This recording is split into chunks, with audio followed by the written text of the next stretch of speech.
you're hearing this, it is too late. You are here for Going for Two with Jack Taylor. My name is Jack Taylor. My name is Hunter too. And we are back with some Mississippi State football coming tomorrow. Mississippi State will host Louisiana Tech, and I am so excited. Dude, I'm pumped up. It feels good. You know, last year, we went into the first game, we're like, okay, there's no way that we're going to win this game.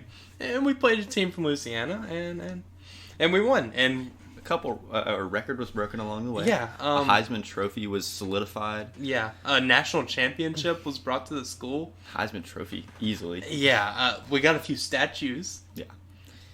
But we're playing a different team from Louisiana. Yeah, and hoping for the same result for this game, but a different result for the season. Yeah. So, yeah. Need to start it off the same way, but need to kind of carry it over to next week the same way. Yeah. Last week, and when we recorded, we were trying to hide some news that happened over the summer, and we really forgot one of the biggest stories of the entire summer. SEC expansion is happening. Yeah, I mean, throw the national championship out the window when we heard this news. Texas and Oklahoma, at least by 2025, will be in the SEC. Yeah. That's for sure. But I'm willing to bet that that'll be next year by the time this is started. Dude, I'm excited for that. I really am too. I see it as nothing but a benefit for us. Yeah, going into how many pods? It's 4 pods, right? Yeah, 14 pods. Yeah, so that'll be good. Get to play everyone every 2 years. Mm-hmm. So every 4 years, we get to go to Austin. Yeah, that'd be kind of fun. I actually have a reason to go watch a game in Oklahoma or Texas if I ever wanted to do that. So yeah, I mean that honestly sounds kind of awesome. Yeah, and maybe go to Gainesville. Actually, see my team play there. Maybe so. And I was a little worried right when I heard the news because I thought, if 2 teams are coming in, that might mean 2 teams are leaving, and we're a lot closer to the bottom than we are at the top out of teams that would get relegated. I was like, okay, that makes winning the national championship in baseball very important. Much more important if it kind of solidified us into the SEC. But you know what? We're a super conference now. Yeah, and we are a charter program to the SEC. We're not leaving. We're here to stay. So I see it as, like I said, nothing but a benefit for us. We're gonna make some money off of it, whether we play well or not. Just 2 huge programs in the country joining our conference is only going to bring us money. We're getting a nice little raise. It's $60 million annually raised for every team, which is just nuts, and that shows you how much money Texas has. Yeah, and if the 14 pods that we saw are accurate, then it'll be us, Ole Miss, Arkansas, and LSU, which I take our chances in that most years. I like not having to play Alabama every season, which but I'd like to not play them every season. Yeah. So that's a good thing. Texas A&M not being in our pod, good thing. Yeah. No, it's a really good thing. Seeing Texas A&M versus Texas. That'll be really awesome. It's going to be so good. We usually play Alabama coming off of a bye week, and it hardly ever goes well at all for us. Historically, has not went well. No. So maybe an off year or 2. Yeah. That'll give us time to prepare either that or for it'll compound the issues. We might give up 100 if we go a year or 2 without playing them. But anyway, we forgot to mention that. I'm glad we're finally getting around to it now.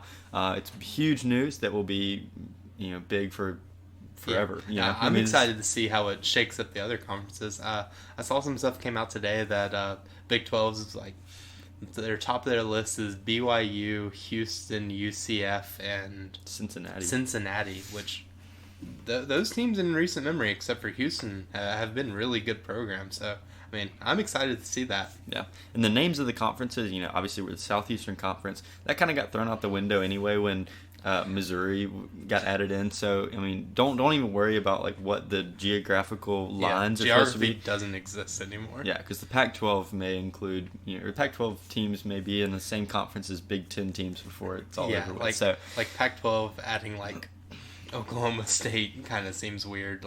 Some weird stuff. Geography is out the window, but just it's all good for college football and college sports in general. I think basketball, baseball. Dude, us versus Texas in baseball. That's got to be. I want to play them sometime. We never get to play them. Yeah, dude, I can't remember the last time we played them. Hey, I bet Braylon Skinner does. But anyway, so it's. Like I said, it is game week. Yeah. Playing Louisiana Tech this Saturday. And do you know anything about this team? No. I don't. No one really does that much. Yeah. Their offense is only returning 4 starters from last year, but they really did pick up a lot of guys in the transfer portal. Yeah. Austin Kendall is their quarterback. Seems like he's been around a while. Yeah, he was and been in some pretty good programs. He was Baker Mayfield's backup. Kind of was like the future of the program. And then Kyler Murray transferred, and then he was Kyler's backup. And then he transferred to West Virginia. West Virginia, and then he played there last year. Got something happened in the first 2 games, and then that was it. And then he transferred to Louisiana Tech. And that's the only reasonable stage of transfers that you can go through. Like Oklahoma starting out strong, going to West Virginia, still in a pretty big conference, and now you are at Louisiana Tech. So obviously a big name. He was recruited very highly, but we just don't know what he's going to be like here at Louisiana Tech when he doesn't have CeeDee Lamb and 5-star wide like NFL Lincoln wide Riley. receivers playing for him. So we'll see what that looks like. I take our defense against any three-time transfer. I think they have a few SEC transfers. Like I know there's a guy from Vanderbilt. I think it's a wide receiver. I'm not too sure. Said SEC transfers. No, I'm just kidding. Dude, they haven't won a natty in forever. They haven't won a game in forever. Yikes. Okay, so really offensively, don't really know much about them. I take our guys against their guys. Yeah. Every day. I mean, yeah. And then on to defense. They returned 10 defensive starters. Don't know if any of them are any good, but they're returning starters, and I mean, experience is good. Yeah. I mean, this is just full transparency. Like, it's not just us that doesn't know much about Louisiana Tech. I mean, last year being such a weird year, we don't know much about anybody. I mean, I don't know too much about our own team, but especially not Louisiana Tech, not a very prominent school, and we didn't see much of them last year, so I mean, this is really just kind of a shot in the dark. But it's a game that we should win, and should win by a lot. Yeah. And the depth chart came out this week with a few questions. Yeah. And so the main one that we see is that Jaden Walley is not a starter. What does that mean for Mississippi State? I saw it and I was like, okay, this is just Mike Leach being weird. Like, even our quarterback has an "or" next to his name, Will Rogers or Chance Levertich. I mean, if we look at it like that, I mean, yeah, this is expected. But then we got clarification from the coaches, and someone said that Austin Williams has been kind of ahead of Jaden Walley lately. Yeah. That's a little concerning. Yeah. But I mean, in this offense, you're going to be going through your 6 or 7 guys regularly, running lots of routes. So like people are gonna get in. So it's not like the biggest issue. I mean, if his snap share is 50%, I'm completely happy with that. Yeah, I mean, both guys being slot receivers from the same side of the field, they're gonna trade some snaps here and there. But I just thought, our best receiver from last year, those last 6 games or so, Jaden Walley being the guy, I thought he would be the one on the top of the depth chart. Yeah. But Austin Williams, other than that one fumble against Ole Miss, he's been very reliable. Yeah. He's the team leader. The guy that is kind of the face of the offense, as sad as it is to see, or as weird as it is to see. It's not sad. I like Austin Williams, but it's just weird not seeing our best receiver at the top of the depth chart. Yeah. So. And I completely agree with that. I don't know if it's just Mike Leach weird stuff. Like, I mean, we could very well go out there and Wally and Austin Williams are on the field starting, like, easily. Yeah.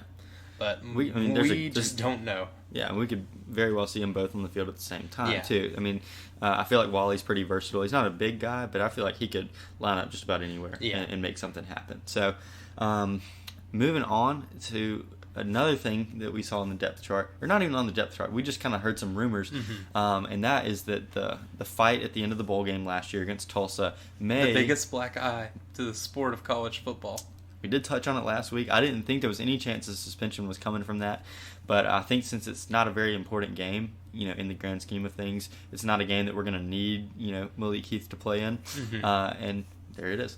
Malik Heath maybe getting suspended. Possibly. And the reason that that's being speculated is because Tulsa played a game on Thursday, and they had suspended players, 6 players suspended from that fight, and they ended up losing the game. Yeah, not a big deal game. Just suspend 6 players. Yeah, and lost to UC Davis. Yikes! Just a moment of silence for Tulsa. And right. that's it. Okay, we were really searching for some stuff. Yeah. Some content about this. And I was just looking around, and I remember that their coach is Skip Holtz, son of Lou Holtz. Of your Notre Dame Fighting Irish? Yep, that's it. And we're getting Skip Holtz versus Steve Spurrier. That's it. I mean, there's some big names floating around here. Yeah. Yeah. I like it. So that's something. It's probably nothing. Skip Holtz, I mean, say what you want about Louisiana Tech, but I mean, he's a great offensive mind, I think. He's been there for like 9 years. Yeah, I mean, he's had coaching forever. Long tenure. So, Steve Spurrier Jr., he's our wide receiver coach. I think inside wide receiver coach. Okay. So, some big names there, some sons of some pretty big coaches. Yeah, so, that's something. Yeah. That is something. That exists that don't matter. Going back to the suspension though. So if it even is an official suspension, so it'd be Malik Heath and DeMonte Russell is the other name floating around. I don't know how. I mean, I can see how you pick Malik Heath because he's the one who kicked someone. We got on a John Boy video. Yeah. It was a fun time. It was a really, really, really fun blackout of the sport. And then, but DeMonte Russell, I don't specifically remember what he did, but I don't know how you can just pick 2 players out of that whole. I know who it's not going to be. Will Rogers. Yeah, everybody's favorite quarterback, Will Rogers, taking pictures in the stands, just violating COVID protocols. It's into the season. Who cares? Yeah, who cares? But yeah, I mean that's really what we have for the game. I mean, I know it doesn't sound like much, but that's what we know. Yeah. And we'll get into our predictions for the game and for our player of the game here in a little while. But first, I think we're just going to look at some big games that are going to happen this week, either Friday or Saturday, maybe even Sunday. And or Monday. Or Monday. We got a long stretch. I forgot about this week one. We even had some tonight. That Minnesota-Ohio State game, I thought Minnesota was going to do it. Yeah, and as we're recording, I'm watching UCF close down a game against Boise State. UCF and Gus Malzahn in his first game there. Gus Bus didn't look good in the first half, but they're up 36-31 and are just chewing clock right now. So it's one thing that Gus Malzahn can do. Yeah, it's chew clock. It's pretty good at that. So yeah, congratulations to Gus Malzahn and the future of college football, as he said. Self-proclaimed. So people always like the self-proclaimed. Yeah. Futures of college football. Interesting that he wasn't the future of college football at Auburn. Yeah, I mean, you'd think if you're going to be the future anywhere, that'd be Auburn. But anyway, so looking ahead to some of these games, the first game on here is North Carolina, number 10, North Carolina, at Virginia Tech. So you're just going down this list and giving our predictions. What is your prediction for that game? I know that Virginia Tech has given UNC a lot of problems, like in recent years. It's at Virginia Tech, and I mean that's supposed to be a cool atmosphere. So one of the best intros in all of college football. Yeah, randomly. It doesn't seem smart to do this, but I'm gonna pick Virginia Tech. Are you? Okay. Yeah. I'm taking Mac Brown and North Carolina. I just think they didn't close down the season on a high note last year against Texas A&M, but that's just because Texas A&M. It was a great game. Yeah, Texas both teams really fighting for respect there. Yeah, I mean A&M proved that they really did deserve a playoff spot. I think, and North Carolina proved they were right up there with them. Yeah. So North Carolina, like I said, didn't close out the season strong, but they really are a good team. And Mac Brown, being just the Hall of Fame coach that he is, I think he's gonna start the season off strong. I think he's getting 2 Hall of Fame careers. That'd be crazy. Yeah. Okay. Some Tom Brady action there. Yeah. And Tom Brady has about 4 right now. That's so crazy. I'm so glad I lived at the same time that he's playing football. Yeah, it's pretty awesome to see. The number 2 game is number 19 Penn State at number 12 Wisconsin. And these are 2 of the teams that had the weirdest years last year. Yeah. Wisconsin came out first game last year. Graham Mertz. Heisman runaway. Yeah. I mean, he was like KJ Costello level. Yeah, dude. Right up there with KJ Costello. And then some COVID stuff happened, and Wisconsin kind of fell off late. Like, Graham Mertz didn't get the practice for like a month and a half, and it was just weird. And on the opposite, Penn State started 0-5, and then won their last 4. Yeah. Which was just crazy. I don't know what to think about this game. Yeah. It definitely doesn't seem like a week 1 matchup. You know, it's a Big Ten matchup. Seems like, I mean, I don't know anything about rivalries in the Big Ten, but it has to be a pretty good little rivalry there. But it's Penn State at Wisconsin, and just because I watched one Penn State game last year and they didn't look very good, I'm going to say Wisconsin's going to win this one. I'm going to go Penn State on this one. All right? You just don't want to agree with me today? Yeah, that's it. It's all for the content. I know. So moving on to game number 3, finally getting an SEC school in here, and we're having Alabama versus Miami. And I think this game is in Atlanta. Is that right? Okay. So, you know, Alabama usually pretty good in Atlanta. I think they've only lost one game there under Nick Saban, and that was 2008 against Florida. So he's got a good little winning streak going there. Yeah. That includes a lot of teams haven't even played there in the SEC championship. That's tough. Couldn't be me. Yeah, couldn't be me. All right, so what you think about this game? Okay. On paper, it's Alabama. Far and away. Yes. I think this game is going to be way closer than it is. Not really because I think Miami is great or anything, but Alabama is replacing way more production than I've ever seen them replace. And you know, Nick Saban will probably go out there and do it and win a national championship. Yeah. But he's got to do it, you know. That's a lot of production. It's like 3 offensive linemen, both of their wide receivers that produce. Najee Harris. Najee, best running back in the SEC last year. Who's going to replace Mac Jones? Anyone. Not Cam Newton. Don't even talk about it. Anyway. Yeah, so I'm going to go Alabama. But I think it'll be 10 point game maybe? Yeah. 10 to 14. Though that's not your final score. That's just no. Okay. No, I was like, 10 that to sounds like a 14 terrible game. It sounds like a Big Ten game. No, but so Miami starting quarterback is De'Aaron King. Is he there again? Okay. You know, the fact that I even know Miami's starting quarterback is surprising to me. But I don't know anything else about them. I know that Manny Diaz, former Mississippi State great. I can't pick Miami here. I have to go Alabama. I know I kind of wanted all of us to disagree on all these games, but I just can't pick against Alabama or Nick Saban. So yeah, that's completely understandable. Yeah. And our 4th game is number 17 Indiana at number 18 Iowa. I have never cared less about a game in my life between 2 top 20 teams. Yeah, another game that just doesn't seem like it should be taking place in week 1. Shout out to the Big Ten for giving us these matchups in week 1. Yeah, for real. I don't know why. I hate Iowa. I don't know if it's the Brandon Walker coming out in me or what, but I'm not going to pick Iowa. I'm going to go Indiana in this game just because I just hate Iowa. So, dude, you're against children's hospitals? Let me go on record and say I am very much for children's hospitals. Oh, you want kids to be in hospitals? If kids have to be in hospitals, I'm glad that they have somewhere to go. Okay. And I'm glad that there are people there to wave at them.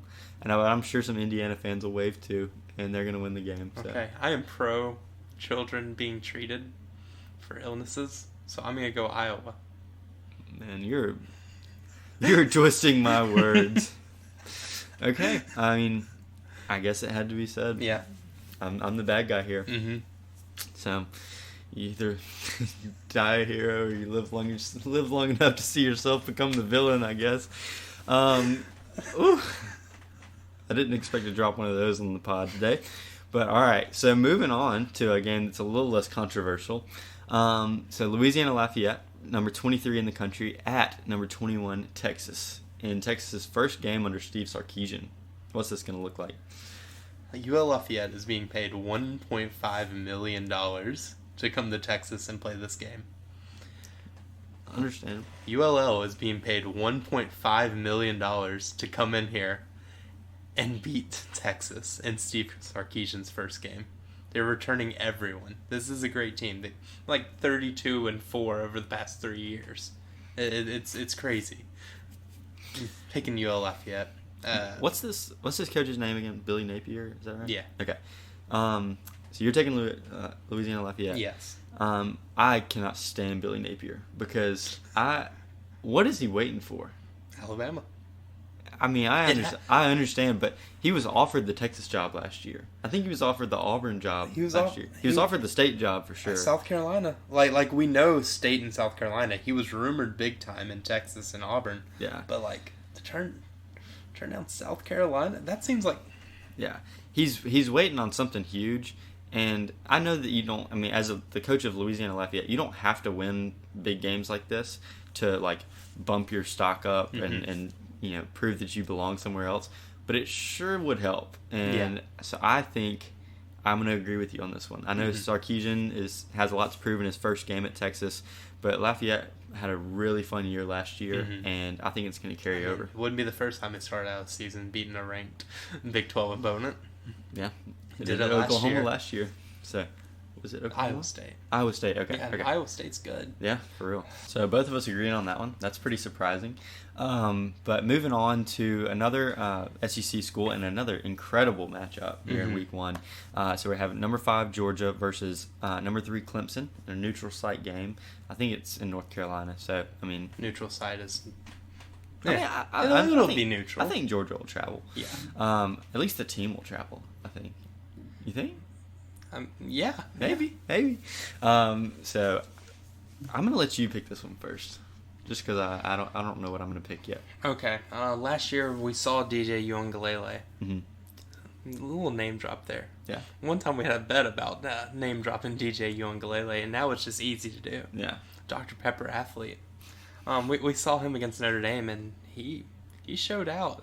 They lost the game, but he threw for more passing yards in the game than Trevor Lawrence ever had, which was like weird to see. But Georgia's probably the strongest returning team in the SEC this year. Yeah. I mean, didn't lose much. Like, they're a very, very good team. Both of these teams are really good. I'm gonna pick Georgia here. Okay. Yeah.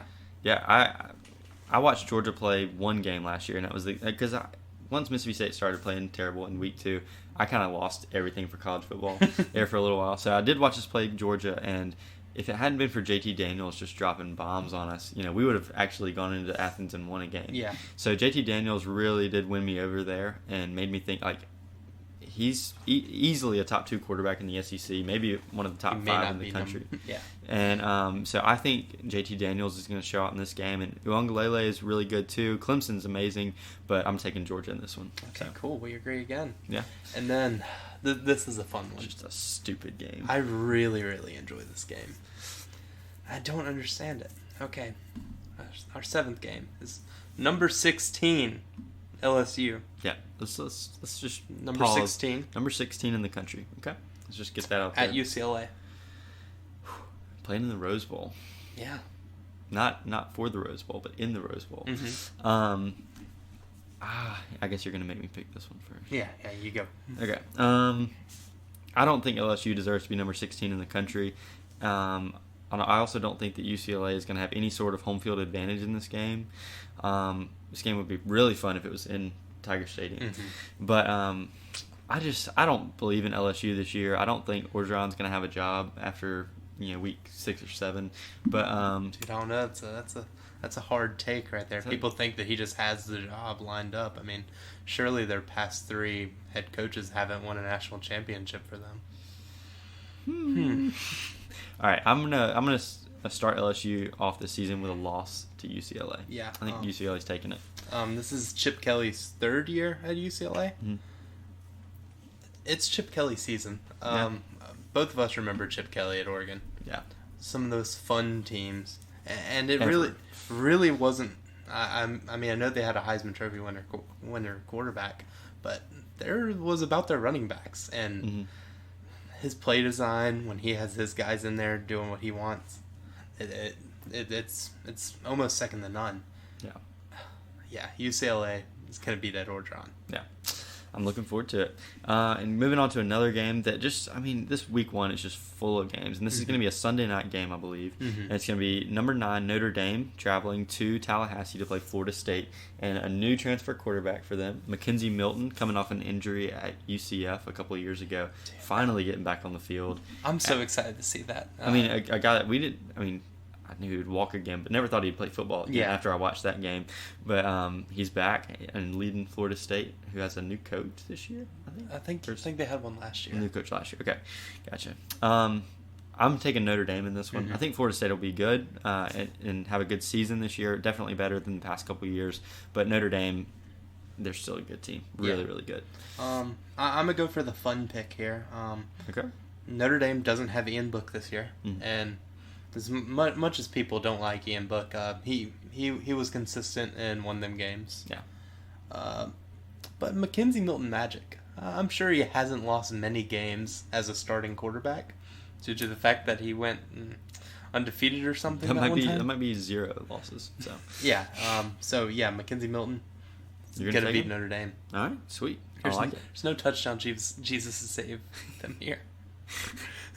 I don't know if you can say that. I can. All right, moving on to our fun Monday game, and that's going to be Louisville versus Ole Miss. Where is this game? It's like Miami. Somewhere, I don't know. Okay. Something fun. And maybe in Texas. I don't know where it is. Makes sense. I don't care. Yeah. It's going to be the only game on Monday, so definitely going to get to watch this one. That'll be fun. And I just think Ole Miss's offense is going to be too good to be stopped by Louisville. And I'm taking Ole Miss and Matt Corral. So as much as it pains me to say. Yeah. Louisville is going to run the ball on Ole Miss. I'm not sure if Ole Miss will be able to stop them. Yeah. I don't know if they're going to be able to stop anything. Louisville is going to run the football. Ole Miss is going to score at least 14 more points than them. Yeah. They may get a random fumble, and they're scoring. Yeah. Yeah. I'm picking Ole Miss in this game. You're going to hear us say it a lot this year until we don't think it's true anymore. But Ole Miss is a good team. They especially a really good offense. That defense is going to hurt them this year, but that offense is going to be worse than last year. Yeah. That's what early reports and fall scrimmages were. Yeah. That offense is going to be able to bail them out for some games, and I'm assuming they're still going to have a good season, but we'll just have to see. That a really good offense, a really bad defense, but I'm taking Ole Miss in this one still, and I guess you are too. So moving on to the game that we're all looking forward to, the game that we've all been waiting for, the game of the week, Louisiana Tech at Mississippi State, and once again I'm going to let you pick this one first. I'm going Mississippi State, and we are doing score predictions, right? We are. Yeah. Okay. I'm going to go 45-10. 45-10? Okay. Sweet. I like that a lot. Yeah. I'm going to go Mississippi State winning, and I'm going to put us in the 50s here. I'm going to say 51-14.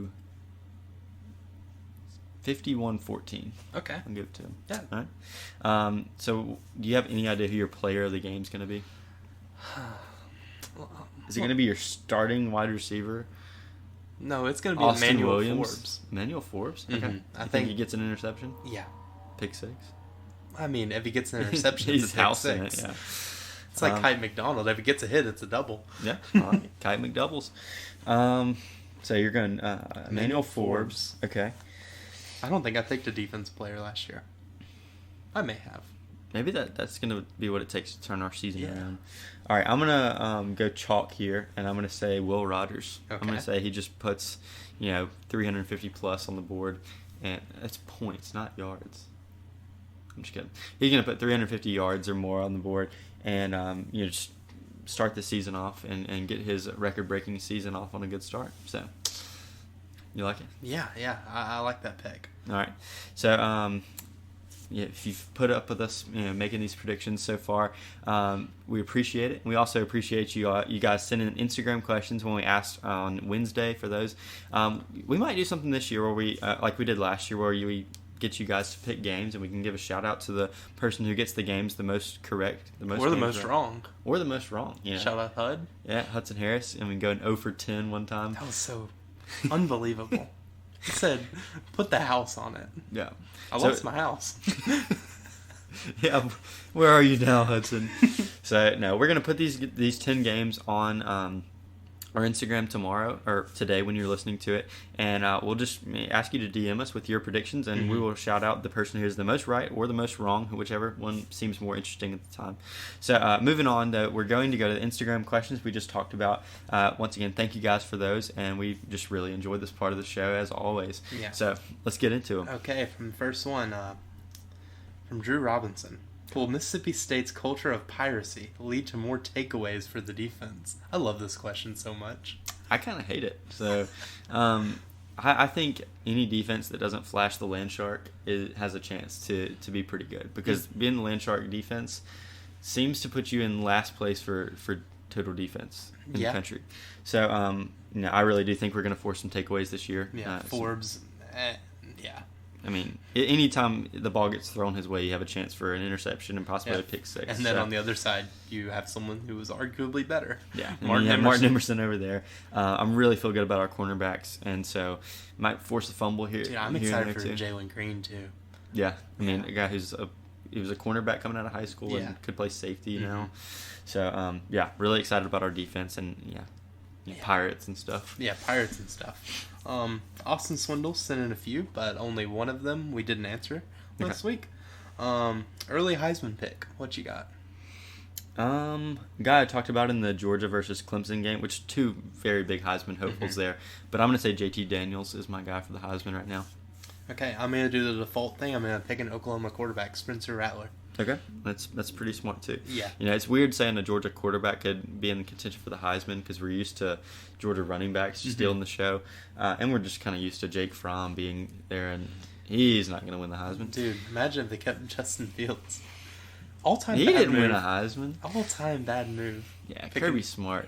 More like Kirby, not smart. More like Kirby dumb. Yeah, I'm going to say JT Daniels, and you say Spencer Rattler. Okay. It's a good question, though. Okay, from Frederick _1851. Yeah. What freshman? My biochem buddy. Oh, nice. What freshman will make the biggest impact this season? All right. I'm looking at the depth chart, and the only person that I see with freshman beside their name is our long snapper. Starting long snapper, Hayes Hammond. So he was a Barstool athlete at one point, but then the university said, no, you can't be a Barstool athlete. That's against the rules. That's a no-no. So no longer a Barstool athlete. It's a short run there, but I'm going to say Hayes Hammond. He's going to snap the ball real good. Yeah. I'm going to go with a technicality pick here. I'm going to pick Jaden Wally because last year didn't count. COVID freshman. All right. I'll take it. Okay. And then E is sorry for Ethan. Sorry if that wasn't what you wanted, Frederick, but we're just going by the depth chart here. And then E is for Ethan. Which sophomore star are you most excited to see this year and why? I'll let you take this one first. All right. I'm not going to go with the technicality here. I'm just going by the letters that I see. I'm taking a guy. He's not even starting this year, but his name is Jaden Wally. And really? I'm really looking forward to watching him. It says star right here. What? It says sophomore star. You really think maybe a breakout season for Jaden Wally? And he's not even starting? I think he's going to just rewrite the record books, and he's going to find his way into the starting position and just run away with it. He's a star. Story. He's a star. Okay. Cowboy boots and all. I'm going to go with a technicality here. Because last year counted, I'm going to pick Hayes Hammond, our long snapper. He was a Barstool athlete, and then Mississippi State said, no, you can't be that, and no. He's going to snap the ball real good. And that's my pick. Stop me if you've heard this before. And that's my pick for sophomore star that I'm excited to see this year. It's Hayes Hammond. Sorry, E is for Ethan, if that's not what you wanted to hear, but we're just going by the depth chart here. So, no, and we really do appreciate these questions. We just like to have a little bit of fun with them sometimes. It was really random that we got freshmen, standout and sophomore standout, so we had to have a little bit of fun with it. But no, we're looking forward to all these guys. I don't think I've ever noticed who our long snapper was in my entire life. So looking forward to a Packed out Davis Wade, first game of the season against Louisiana Tech, and you've heard us predict, we think it's going to be a very, very good game for Mississippi State, shooting us off in the right direction, just like we did last year. Yeah. So really hoping for a great game and just a great atmosphere not at Duty Noble Field. I would like a football game at Duty Noble. That would be fun. We should do that for a bowl game sometime. Nope. Home of the national champions. But all right, so that is it for the show today. Thank you guys for listening, and we will see you guys next time at Going for Two with Jack Taylor. Thanks.